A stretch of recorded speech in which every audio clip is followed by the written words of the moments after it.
Closing के लिए कौन से लेवल्स अब इंपॉर्टेंट हो जाते हैं, आप यहाँ से कौन से लेवल्स अब अनलॉक होते हुए देख रहे हैं? और एक सवाल इसे मैं जोड़ना चाहूँगी, जो आज इंट्राडे में प्रॉफिट में है वो क्या प्रॉफिट बुकिंग करें और या फिर पोजिशनल पॉइंट ऑफ व्यू से अभी आप कैरी करने की सलाह देंगे? क्या व्यू बन रहा है? देखिए, इंट्राडे वाले तो प्रॉफिट बुक करें, उसमें कोई डाउट नहीं होता। इंट्राडे का मतलब ही होता है प्रॉफिट बुक करना है इंट्राडे, ठीक है। लेकिन श्रेया, मेरा पॉइंट ऑफ व्यू क्या है, आपको ट्रेंड आइडेंटिफाई करने चाहिए। और हम सीएनबीसी आवाज़ पर कोशिश करते हैं बड़ी ट्रेड्स के लिए। 30-40 पॉइंट इधर उधर करके कोई फ़ायदा नहीं है। 4 दिन शानदार रहे, आप एक हफ्ते का चार्ट रखिएगा। और मैं एक चीज़ कहूँ, 23,900-910 के करीब था जब वो व्यू था हमारा निफ्टी में लॉन्ग करके कैरी करने का। 500 पॉइंट क्लीन ऑन स्क्रीन मिले, मतलब आई थिंक इसमें किसी को कंप्लेन नहीं हो सकती, ठीक है ना। हम गलत भी पढ़ते हैं, ऐसा नहीं है कि नहीं पढ़ते हैं, लेकिन जब इस बार आई थिंक एक व्यू जो रहा वो बिल्कुल हमारा भगवान की दया से एकदम सही प्ले आउट हुआ, ठीक है। सीरीज़ के पहले दिन एक व्यू था हमारा कि लॉन्ग पोजीशन लीजिए और कैरी करिए उसको।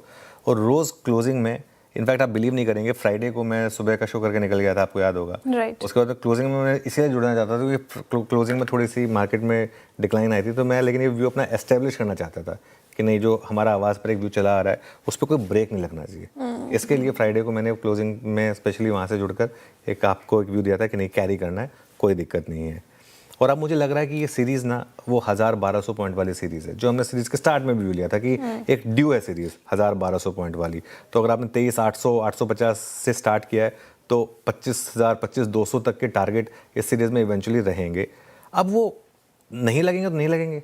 इस सीरीज़ में आप 24,800 से 25,000 जा सकते हैं।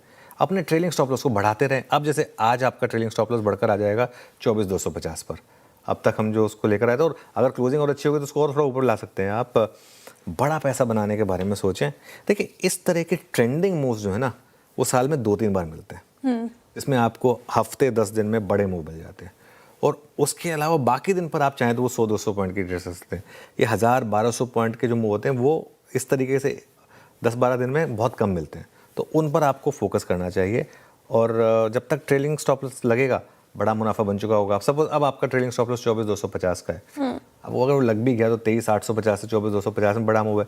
और सपोज करें वो ना लगे, कल मान लो एक और गैप मिल जाए, मान लीजिए आज, कल की छोड़िए, आज ही अगर लास्ट में मान लीजिए आप 24,500 के ऊपर बंद हो गए, सोचिए अगर 24,500 के ऊपर बंद हो गए आप, तो फिर कितनी बड़ी शॉर्ट कवरिंग आएगी। मैं ये नहीं कह रहा हूँ कि ऐसा होगा, लेकिन हु नोज, ठीक है ना। निफ्टी पर